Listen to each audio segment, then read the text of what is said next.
Today I'm going to review a new circular polarizer filter from Kase, the Kase CPL version 3. Hello everyone, my name is Andrei Dima, I'm a professional travel photographer and I love reviewing gear. So for more videos, subscribe. But first let's talk a bit about this type of filters and what is the benefit of using such a filter in photography and videography as well. Most people ignore these filters when it comes to video, but in some cases these are essential. If you film people in a car, the only way to cut through the reflection of the windshield is with a CPL. These examples also apply to photography. Any good wedding photographer or videographer will tell you this is a must-have filter. But these are not the only times you would need one. The CPL is also great for reducing reflections in foliage and water. That is why most landscape photographers use them. This way you can add more contrast and color to your leaves, trees and grass in your photos, and depth when you don't have reflections in water.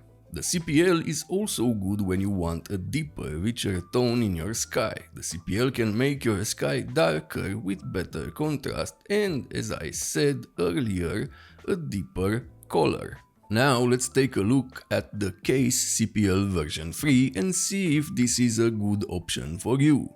I used this filter for a couple of weeks and I can say from the start that it is one of the best I used so far. The footage you saw earlier was shot with this CPL. It cuts the reflections very well, it is nicely built, it has a coating that repels water in case you want to take photos in the rain, it doesn't have a color cast, a thing that is very important, and this Kase CPL does not do that compared to older cheaper filters. As you can see here, the difference that you are seeing is the increase in contrast and saturation, a typical thing for CPLs.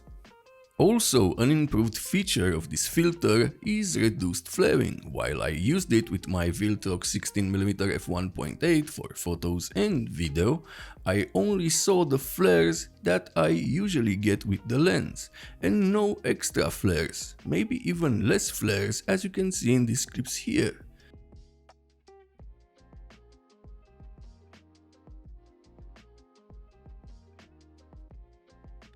As you can see, the flares in the Kase footage filter are a bit less pronounced.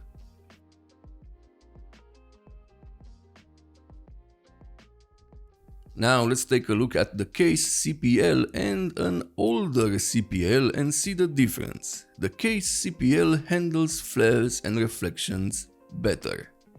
Some filters can also reduce resolution when recording video in 6 or 8K, or if you use a higher megapixel camera to take photos.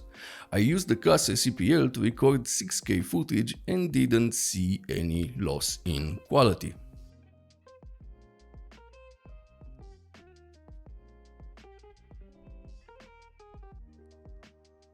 I also used it with my X-T5, which is a 40 megapixel APS-C camera. This means that the sensor has a higher pixel density and can show very easy flaws in glass because of diffraction.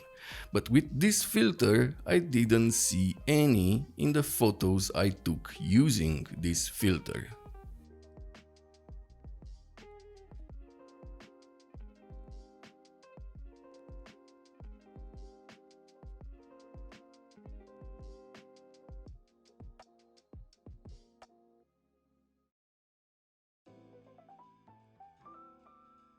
Overall, a great CPL from Kase with improved reflections, reduction and resistance to flare and glare. So, if you are looking for a CPL filter, I highly recommend the Kase Circular Polarizer Filter version 3.